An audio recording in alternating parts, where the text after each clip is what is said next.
दोस्तों, भगवान गणेश का महापर्व गणेश चतुर्थी भाद्रपद मास के शुक्ल पक्ष की चतुर्थी तिथि को मनाया जाता है। सभी देवों में प्रथम आराध्य भगवान गणेश जी की पूजा करने और उन्हें प्रसन्न करने का ये पर्व इस साल शुक्रवार 10 सितंबर 2021 को मनाया जा रहा है। इसी दिन गणपति बप्पा विराजेंगे और 19 सितंबर को अनंत चतुर्थी के दिन उन्हें विदाई दी जाएगी। इन 10 दिनों के गणेश उत्सव को लेकर कई बातों को ध्यान रखना जरूरी है। आइए जानते हैं इनके बारे में। भगवान श्री गणेश जी की पूजा आराधना करने से हमें रिद्धि सिद्धि और सुख शांति की तो प्राप्ति होती है, साथ साथ गणेश जी का पूजन करने से कुछ और भी हमें फायदे होते हैं। जैसे हमारे घर में धन की अगर समस्याएं हैं या क्लेश है, वह धीरे धीरे समाप्त होने लगते हैं। गणेश चतुर्थी की यह पूजा हमें बहुत ही ध्यान से करनी चाहिए। इसमें कुछ विशेष बातों का भी ध्यान रखना चाहिए। कोशिश करें कि इस दिन आप पीले वस्त्र धारण करें और किसी भी व्यक्ति को नीले और काले कपड़े इस दिन नहीं पहनने चाहिए। ऐसे में अगर उसके पास पीले कपड़े नहीं हैं तो लाल या नारंगी रंग के कपड़े वह पहन सकते हैं। गणेश चतुर्थी के दिन इस दिन आप कोई भी कपड़े पहने, लेकिन नीले और काले रंग के कपड़े आपको बिल्कुल भी नहीं धारण करने हैं। ऐसे में आपको एक बात का और विशेष ध्यान रखना है कि गणेश चतुर्थी के दिन आपको चंद्रमा के दर्शन बिल्कुल भी नहीं करने, क्योंकि ऐसा माना जाता है कि इस दिन जो चंद्रमा के दर्शन कर लेता है उसके ऊपर आरोप लगता है, या चोरी का या कोई भी आरोप जो मिटाई भी नहीं मिटता। यदि आप भूलवश चंद्रमा का दर्शन कर भी ले तो जमीन से एक पत्थर का टुकड़ा उठाकर पीछे की तरफ फेंक दे। दूसरी बात आपको यह ध्यान रखनी है कि घर में तामसी चीजों का प्रयोग करना बंद कर दें इन दिनों जब आप बप्पा जी की पूजा करेंगे, जब बप्पा जी आपके घर में विराजमान होंगे। हाँ दोस्तों, गणेश चतुर्थी से जब आप प्रारंभ कर देते हैं गणेश जी की पूजा, तो आपको लहसुन, प्याज या मांस इस तरह की चीज़ों का इस्तेमाल बिल्कुल नहीं करना है। ना ही इनको खाने में, ना ही कोशिश करें कि घर में आप इन्हें रखें। दोस्तों, इसमें आपको एक बात को विशेष ध्यान रखना है कि जहां आप बप्पा जी गणेश जी को विराजमान करेंगे वह जगह साफ सुथरी होनी चाहिए, और जब उनका आप आसन लगाएं तो वह आसन या तो हरे रंग का होना चाहिए या लाल रंग का। कोई और दूसरे कलर का आसन आपको बिल्कुल भी नहीं लेना है।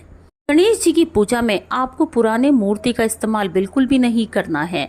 अगर आप गणेश जी की पूजा इन 10 दिनों तक करना चाहते हैं तो आपको गणेश मूर्ति लेकर आनी है, और जब आप गणेश मूर्ति लेने जाएं तो आपको विशेष ध्यान रखना है कि जो आप मूर्ति लेकर आए वह मिट्टी की होनी चाहिए। क्यों होनी चाहिए, इसके बारे में हम अभी बाद में बात करेंगे।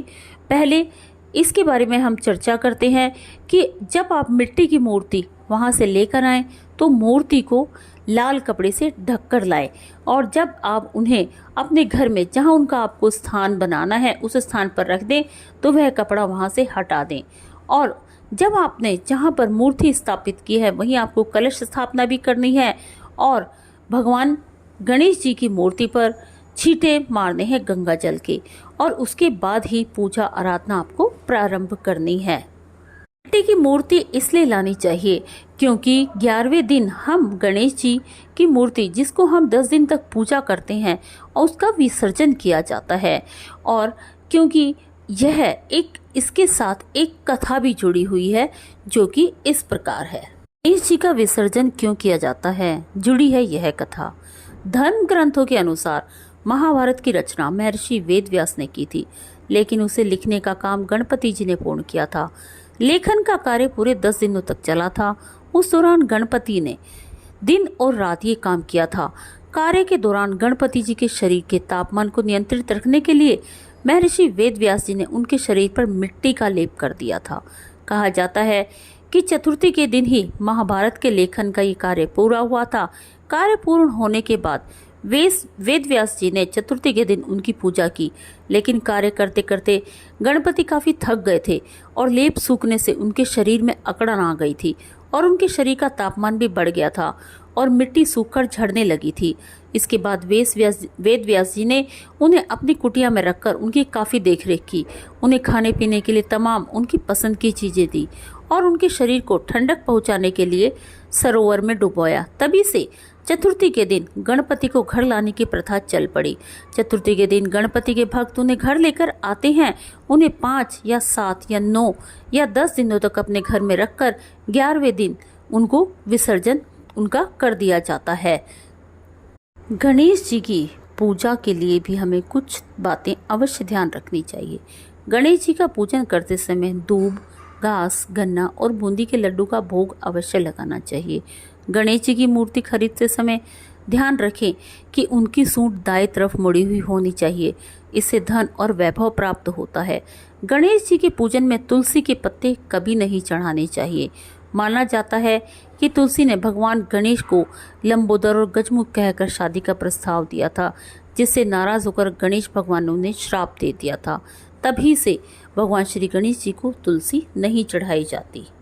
इस बार गणेश चतुर्थी का शुभ मुहूर्त पूजन जो आपको करना है वह है दोपहर 12:17 से लेकर रात को 10 बजे तक। आप किसी भी समय गणपति जी का पूजन प्रारंभ कर सकते हैं और इस शुभ मुहूर्त पर गणपति जी को बिठाने से घर में खुशहाली आती है।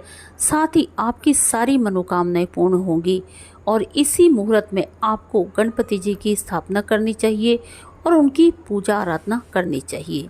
जब आप गणपति जी की स्थापना करें तो सबसे पहले आप चौकी पर जल छिड़कें, इसे शुद्ध करें। इसके बाद चौकी पर लाल वस्त्र बिछाएं और उस पर अक्षत छिड़कें। एक बात का और ध्यान रखिए दोस्तों, जब आप गणपति जी को लेकर आएंगे तो उनके ऊपर से चावल जरूर एक बार छिड़किए। चावल के कुछ दाने, अक्षत के कुछ दाने आपको अवश्य डालने। जब आप अपने घर के दरवाजे पर खड़े हों और अपने घर के अंदर प्रवेश करने लगे तो भगवान श्री गणेश जी के ऊपर अक्षत ज़रूर डालें और उसके बाद ही उनको घर में प्रवेश कराएं। जब आप मूर्ति को वहां स्थापित करें तो मूर्ति के दोनों तरफ रिद्धि सिद्धि के रूप में एक एक सुपारी अवश्य रखें। गणपति की दाईं ओर जल का कलश रखें और आप हाथ में अक्षत लेकर भगवान गणेश का ध्यान करें और उनका आह्वान करें। इस दौरान गणेश जी की ओम गणपतये नमः मंत्र का जाप यथाशक्ति ज़रूर करें। इस बात का विशेष ध्यान रखें कि अगर आपको यह मंत्र उच्चारण नहीं आता है तो इसका उच्चारण ना करें, तो खाली आप ओम श्री गणेशाय नमः भी कह सकते हैं। गणपति जी की स्थापना करने के बाद भगवान गणपति जी को सिंदूर, केसर, हल्दी, चंदन, मोली, जनेऊ, लाल पुष्प, दूर्वा, मोदक, नारियल सहित आदि अन्य सामग्री अवश्य चढ़ाएं और इस सामग्री से उनका पूजन करें। आखिर में गणेश जी को 21 लड्डुओं का भोग लगाएं। अगर आपने कोई मनोकामना रखी हुई है या कोई आपकी इच्छा है जिसे आप पूरी करना चाहते हैं तो यह उपाय 21 लड्डुओं का आपको बहुत ही फायदा देगा। एक बार यह उपाय करके देखिए। 21 लड्डुओं का यह उपाय आपकी जो भी धन से संबंधित दिक्कतें हैं उनको दूर कर देगा और आपके घर में धन का आगमन इतना होगा कि आप संभाल नहीं पाएंगे। आरती करने के बाद गणेश प्रतिमा के पास 5 लड्डू रखकर बाकी के लड्डू ब्राह्मणों और गरीबों में बांट दें और आप भी प्रसाद लें। और प्रसाद के बाद अगर वह कुछ प्रसाद बच जाता है तो आप उसको गाय को खिला सकते हैं, या अगर कोई गरीब आ जाता है तो आप यह प्रसाद उसको भी दे सकते हैं, या बच्चों को भी आप यह प्रसाद खिला सकते हैं। लेकिन जहाँ तक हो प्रसाद आप वितरित करें, क्योंकि प्रसाद को जितना ज़्यादा बांटा जाता है उतना ही आपको पूजा का लाभ मिलता है। दोस्तों, यह थी गणेश चतुर्थी के बारे में जानकारी। आपको अगर अच्छी लगी तो इसे लाइक कीजिए, शेयर कीजिए।